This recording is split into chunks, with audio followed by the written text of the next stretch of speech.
I stare at the pile of my belongings haphazardly strewn in the hallway, my heart sinking with each passing second.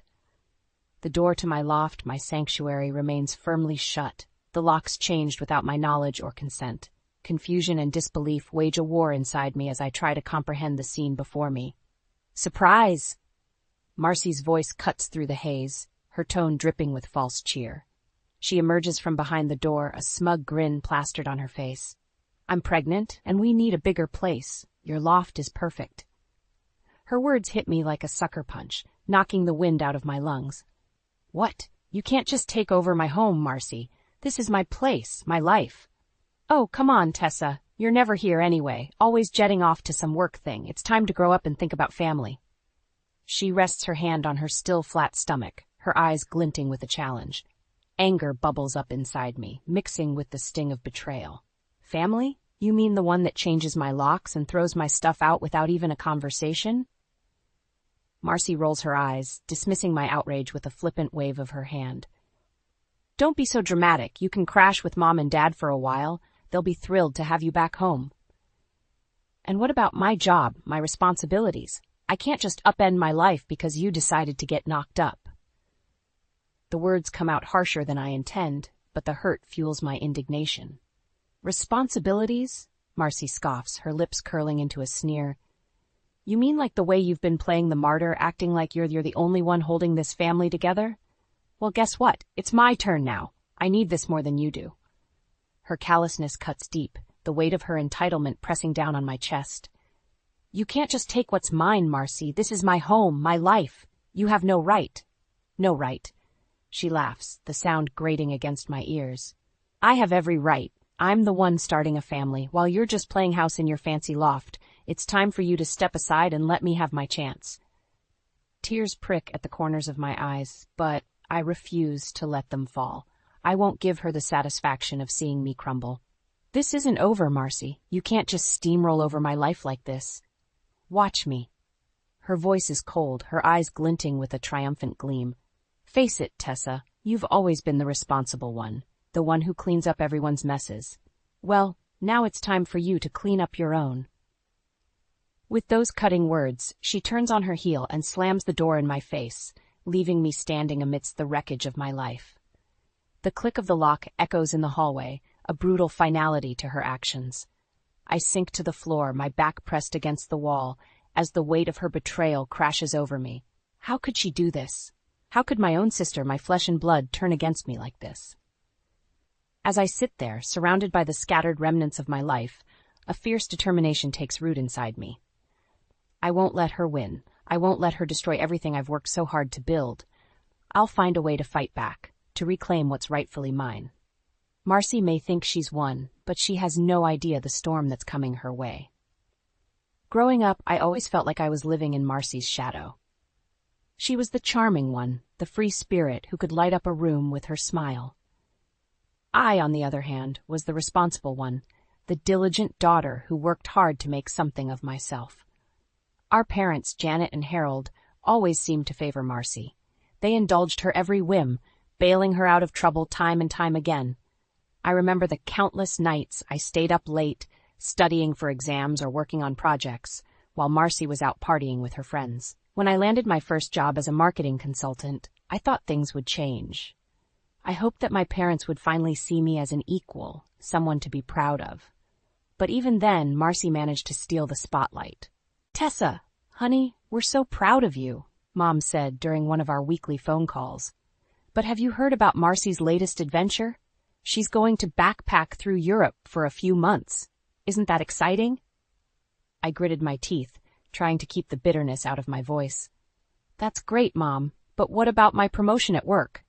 I thought you'd be happy for me. Of course we are, dear. It's just that Marcy's trip sounds so thrilling. You should try to be more spontaneous like her. Those words cut deep, reinforcing the notion that no matter what I achieved, Marcy would always be the favored child. As the years went by, I found myself financially supporting my parents, believing that the money was going towards their retirement. I sent them monthly checks, sacrificing my own savings to ensure they were comfortable. Little did I know that a significant portion of that money was being funneled straight into Marcy's pockets. She would call up our parents, spinning tales of financial woe and begging for help. And they, ever the doting parents, would readily dip into the funds I provided to bail her out. It wasn't until I started noticing discrepancies in my own finances that I began to suspect something was amiss. I pored over bank statements and credit card bills, my heart sinking with each transaction I couldn't account for. When I confronted my parents about it, they were evasive at first. "Tessa, you know we would never misuse your money," Dad said, his voice strained. "We've just had some unexpected expenses, that's all." But I wouldn't let it go. I pushed and prodded until the truth finally came out. They had been using my money to fund Marcy's lavish lifestyle, from designer clothes to exotic vacations. The betrayal cut me to the core. I had trusted them, believed that they had my best interests at heart, but all along, they had been enabling Marcy's reckless behavior at my expense. "How could you do this to me?" I asked, my voice trembling with a mixture of anger and hurt. "I worked so hard to support you, to make sure you were taken care of, and this is how you repay me?" Mom had the decency to look ashamed, but Dad remained defensive. "Marcy needed our help, Tessa. She's family, and we couldn't turn our backs on her." "But what about me?" I shot back, the tears threatening to spill over. "Am I not family too? Or am I just a convenient ATM for you to use whenever Marcy gets herself into trouble?" The silence that followed was deafening. In that moment, I realized that I had always been an afterthought in their eyes. Marcy was the golden child, the one they would move heaven and earth for. I was just the reliable one, the one they took for granted. As I walked out of their house that day, my heart shattered into a million pieces. I made a vow to myself. I would no longer be a pawn in their games. I would cut the financial ties that bound me to their manipulation and claim my independence, no matter the cost. With my belongings hastily packed into boxes and suitcases, I find myself standing on my best friend Emily's doorstep, feeling like a refugee from my own life.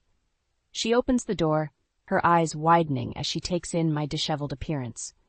"Tessa, what happened?" she asks, ushering me inside. I collapse onto her couch, the weight of the past few hours crashing down on me. Through choked sobs, I pour out the story of Marcy's betrayal and my parents' complicity in her schemes. Emily listens intently, her brow furrowed with concern. "I can't believe they would do this to you," she says, shaking her head. "After everything you've done for them." "I feel like such a fool," I confess, wiping away the tears that refused to stop falling. "I trusted them, Em. I thought I was doing the right thing by supporting them." She sits down beside me, wrapping an arm around my shoulders. "You can't blame yourself, Tess. They took advantage of your kindness." As I lean into her comforting embrace, my mind races with the implications of my family's actions. I know I can't continue down this path, enabling their behavior at the cost of my own well-being. Over the next few days, as I settle into Emily's spare room, I begin to formulate a plan. I dive into my financial records, piecing together the extent of my parents' deceit. The more I uncover, the more my resolve hardens. I discover that they've been siphoning off money from the account I set up for their retirement, funneling it into Marcy's frivolous pursuits. Designer clothes, expensive trips, even a down payment on a luxury car, all funded by the money I had worked so hard to provide. The betrayal cuts deeper with each revelation, fueling the anger that simmers beneath my skin. I know I can't let this continue. I have to take a stand, to cut the financial ties that have bound me to their manipulation for far too long. I meet with a financial advisor, seeking guidance on how to disentangle myself from the mess my family has created. He helps me set up new accounts, separate from the ones my parents have been leeching off of. "You're making the right decision," he assures me, his voice filled with understanding. "It's not easy, but sometimes we have to put ourselves first." As I sign the paperwork, a sense of empowerment washes over me. For the first time in my life, I feel like I'm taking control, asserting my independence from the toxic dynamics that have held me back for so long. But even as I take these steps towards freedom, I know that the hardest part is yet to come. I have to confront my parents, to make them understand the consequences of their actions. I steel myself for the inevitable showdown, rehearsing the words I'll say over and over in my mind. I won't let them manipulate me anymore, won't let them twist the truth to suit their own selfish needs. As I walk into their house, my heart pounds in my chest, but I refuse to let my resolve waver. They look up at me, their faces etched with a mixture of surprise and apprehension. "Tessa, what's going on?" Mom asks, her voice trembling slightly. I take a deep breath, steadying myself for the confrontation that's about to unfold. "We need to talk," I say, my voice firm and unwavering. "About the money, about Marcy, about everything." Their eyes widen, guilt flashing across their features. They know that the truth is about to come out, that the carefully constructed web of lies they've spun is about to unravel. And as I stand there, ready to face the storm, I know that this is just the beginning. The road ahead may be rocky, but I'm determined to forge my own path, to break free from the chains of my family's manipulation and claim the life I deserve.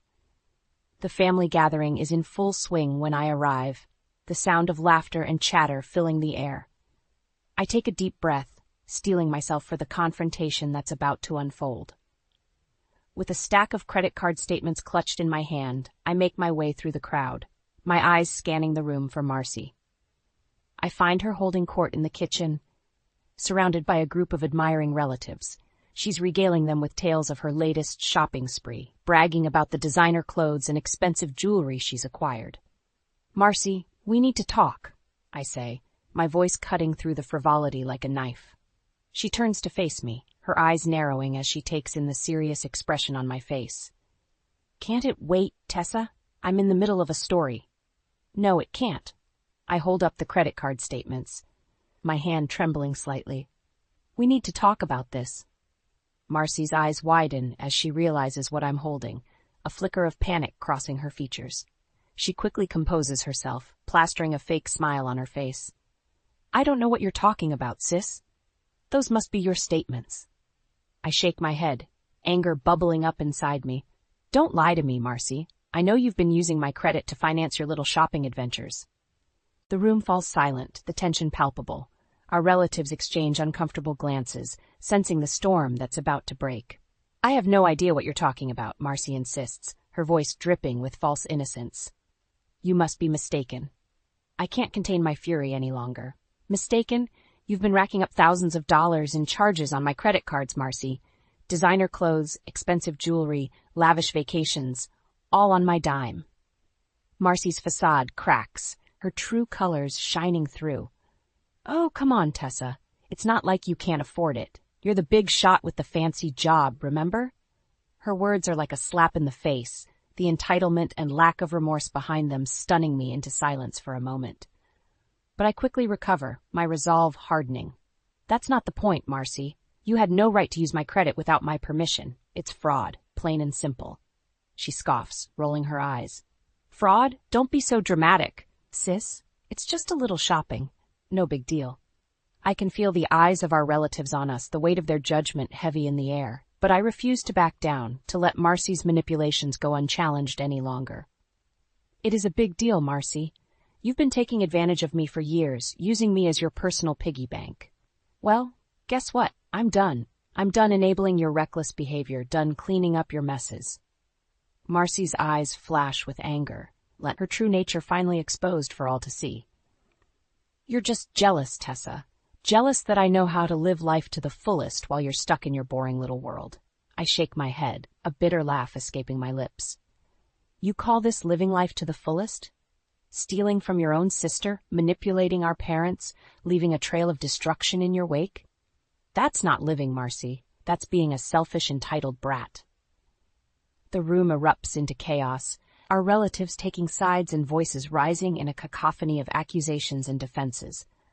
But I tune them out, my focus solely on Marcy. "I'm cutting you off, Marcy. No more access to my credit, no more bailouts from our parents. It's time for you to face the consequences of your actions." With those words, I turn on my heel and walk out of the room, ignoring the shouts and pleas behind me. I know that this is just the beginning, that Marcy won't go down without a fight, but I'm ready for whatever she throws my way. I'm done being her doormat, done sacrificing my own happiness for her selfish whims. It's time for me to take back control of my life, no matter the cost. In the days following the confrontation at the family gathering, I throw myself into the task of gathering evidence against Marcy. I pore over bank statements, credit card bills, and email trails, piecing together the extent of her deceit. The more I uncover, the more my anger grows. Marcy hasn't just been using my credit for her shopping sprees. She's been actively trying to turn our family against me, spinning tales of my supposed selfishness and lack of family loyalty. I find emails she sent to our parents, painting me as the villain in our story. Tessa's always been jealous of me, she writes. She can't stand to see me happy, so she's trying to ruin my life. The lies and manipulation are so blatant, so calculated, that I can hardly believe what I'm reading. How could my own sister be so cruel, so vindictive? But I refuse to let her win. I gather all the evidence I can find, compiling it into a neat little package that I know will be her undoing. As I work, I can't help but think back on all the times Marcy has taken advantage of me over the years. The borrowed money that was never repaid, the favors that were never returned, the snide comments and backhanded compliments that chipped away at my self-esteem. I realize now that I've been too passive, too willing to let her walk all over me in the name of family harmony. But no more. It's time for me to stand up for myself, to demand the respect and fairness that I deserve. I meet with a lawyer, seeking guidance on how to proceed. He looks over the evidence I've gathered, nodding approvingly. "This is solid, Tessa," he says. "We can definitely build a case against your sister for fraud and identity theft." The words fraud and identity theft hit me like a punch to the gut. I never imagined that things would go this far, that my own sister would be facing legal consequences for her actions. But I know that I can't back down now. I have to see this through, no matter how painful it may be. I start to distance myself from my family, knowing that Marcy will stop at nothing to turn them against me. I change my phone number, block their emails, and refuse to engage in any further communication. It's a lonely existence, cut off from the people I once held dear. But I know that it's necessary, that I can't let myself be dragged back into the toxic cycle of enabling and codependency that has defined our relationship for so long. As I prepare for the inevitable legal battle ahead, I can't help but feel a sense of sadness mixed with the anger and betrayal. I never wanted things to come to this, never wanted to have to take such drastic measures against my own flesh and blood. But I know that I'm doing the right thing, not just for myself, but for Marcy as well. She needs to face the consequences of her actions, to learn that she can't go through life taking advantage of others without repercussions. I steel myself for the fight ahead, knowing that it won't be easy. Marcy will undoubtedly try to paint me as the villain, to twist the truth to suit her own selfish narrative. But I have the truth on my side, and I won't let her lies and manipulations win out in the end. I'll present my evidence, lay bare the extent of her deceit, and let the chips fall where they may. As I sit in my temporary refuge, surrounded by the boxes and suitcases that contain the remnants of my former life, I know that I'm on the cusp of something big, a chance to break free from the chains of my past, to forge a new path for myself free from the toxic influence of my family. It won't be easy, but I'm ready for whatever comes my way. I'm done being a victim, done letting others dictate the course of my life. From now on, I'm the one in control, and heaven help anyone who tries to stand in my way. The day of the mediation session arrives, and I find myself sitting across from Marcy and our parents in a sterile conference room. The tension in the air is palpable, the weight of the impending confrontation heavy on my shoulders. Marcy sits there, a smug smile on her face, as if she's already won. Our parents look uncomfortable, shifting in their seats and avoiding eye contact with me. The mediator, a stern-looking woman in her 50s, clears her throat and begins the proceedings. We're here today to address the allegations of fraud and identity theft brought forth by Tessa Johnson against her sister, Marcy Johnson. Marcy scoffs, rolling her eyes. This is ridiculous. Tessa's just being dramatic, as usual. I feel my anger rising, but I take a deep breath and focus on the task at hand. I nod to my lawyer, who begins presenting the evidence we've gathered. He lays out the credit card statements, the email trails, the bank records that show the extent of Marcy's deceit. With each piece of evidence, I see the color drain from Marcy's face, the realization that she's been caught red-handed slowly sinking in. Our parents look stunned, their eyes widening as the truth of Marcy's actions is revealed. They turn to her, disbelief and disappointment etched on their faces. "Marcy, how could you?" Mom asks, her voice trembling. "How could you do this to your own sister?" Marcy's facade cracks, her true nature spilling out in a torrent of anger and resentment. "Oh, spare me the lecture, Mom. You've always favored Tessa, always put her needs above mine. I was just taking what I deserved." Dad shakes his head, his voice heavy with sadness. "We never favored Tessa, Marcy. We love you both equally. But what you've done, it's unforgivable." Marcy laughs, a bitter, hollow sound. "Unforgivable? That's rich, coming from you two. You're the ones who enabled her, who let her play the martyr while I got scraps." I can't hold back any longer. I lean forward, my voice shaking with anger. "Scraps, Marcy? I've been supporting you for years, bailing you out of every mess you've gotten yourself into. And this is how you repay me, by stealing from me, by trying to turn our family against me." Marcy's eyes narrow, her voice dripping with venom. "You've always been the golden child, Tessa, the perfect daughter, the one who could do no wrong. Well, guess what? I'm done living in your shadow." The mediator clears her throat, trying to regain control of the situation. "Miss Johnson, the evidence against you is quite clear. You're facing serious legal consequences for your actions." Marcy's face pales, the reality of her situation finally hitting her. She turns to our parents, desperation in her eyes. "Mom, Dad, you have to help me. You can't let her do this to me." But our parents shake their heads, their faces etched with disappointment and resignation. "We can't help you anymore, Marcy," Dad says. "You've gone too far this time." I feel a twist of satisfaction at Marcy's despair, but it's tempered by the sadness of seeing our family torn apart. I never wanted things to come to this, but I know that I had no choice. The mediator turns to me, her voice sympathetic. "Miss Johnson, I understand that this has been a difficult and painful process for you, but you've done the right thing by coming forward and seeking justice." I nod, feeling a sense of relief wash over me. It's not the outcome I hoped for, but it's a start. A chance to break free from the toxic cycle of enabling and codependency that has defined our family for so long. As we leave the conference room, I know that the road ahead won't be easy. Marcy will undoubtedly face legal consequences for her actions, and our family will have to grapple with the fallout of her betrayal. But I also know that I'm ready for whatever comes next. I've found my strength, my voice, and I won't let anyone silence me again. This is my story, my life, and I'm the one who gets to write the ending. In the weeks following the mediation session, I watch as Marcy's world begins to crumble around her.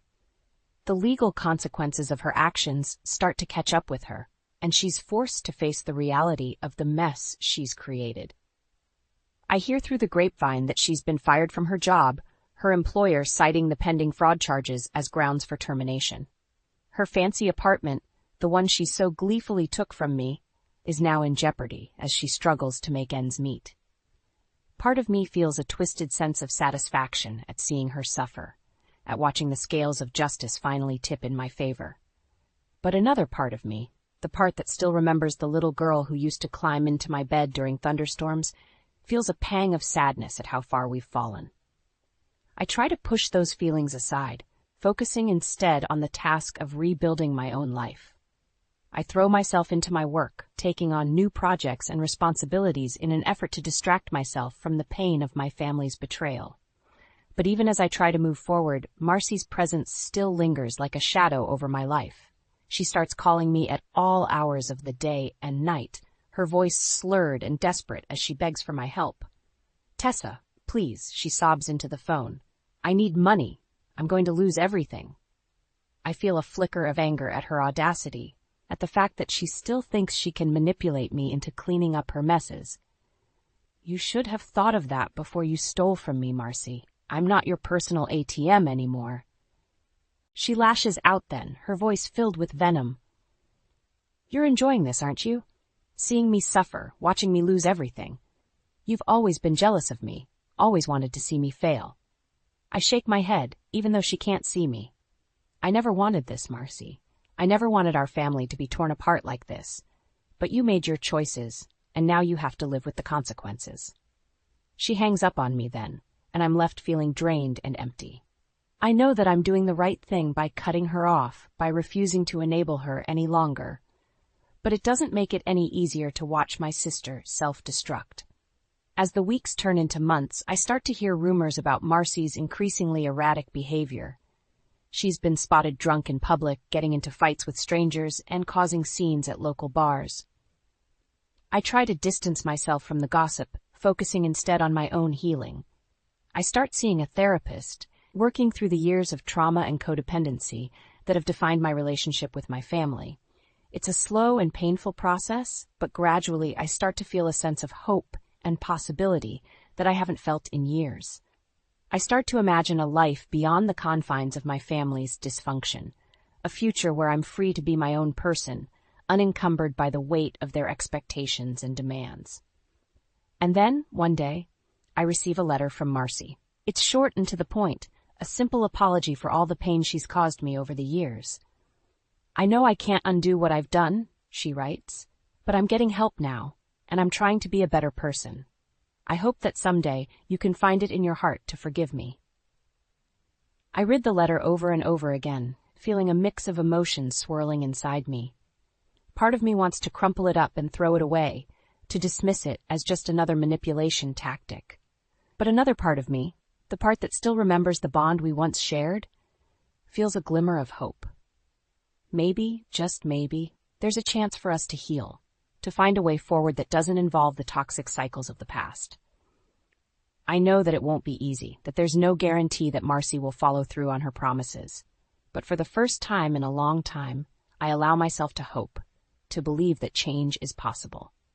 And as I sit there, holding that letter in my hands, I know that whatever happens next, I'll face it with the strength and resilience that I've fought so hard to earn. 2 years later, I find myself in a new city, thousands of miles away from the memories of my past. I've built a new life for myself here, one that's free from the toxic influence of my family and the constant drama that seemed to follow us wherever we went. My career has taken off in ways I never could have imagined, and I find myself thriving in my new role as a marketing executive. I've made new friends, formed new relationships, and discovered a sense of purpose and fulfillment that I never knew was possible. But even as I embrace this new chapter of my life, I can't help but think about the family I left behind. I wonder how they're doing, if they've managed to find their own paths to healing and redemption. I think about my parents, the ones who enabled Marcy's behavior for so long, and I feel a pang of sadness mixed with frustration. I know that they're not entirely to blame for what happened, that they were victims of Marcy's manipulation just as much as I was. But I also know that they played a role in perpetuating the cycle of dysfunction that nearly destroyed our family. They refused to see the truth about Marcy's behavior, choosing instead to turn a blind eye and make excuses for her actions. I've tried to maintain a relationship with them, sending the occasional email or text message to let them know that I'm doing okay. But there's a distance between us now, a gulf that feels impossible to bridge. I know that they're struggling to adjust to life without Marcy's constant demands and manipulations.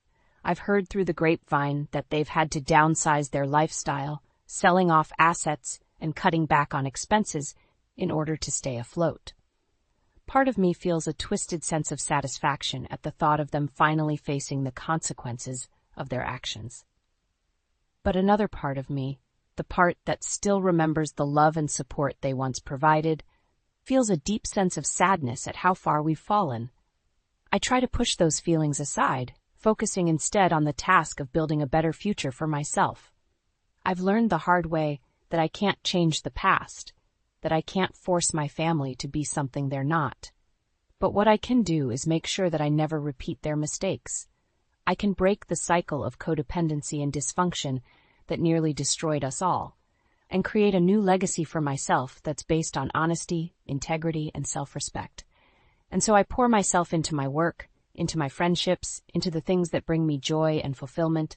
I volunteer at local charities, donate to causes that I believe in, and try to make a positive difference in the world around me.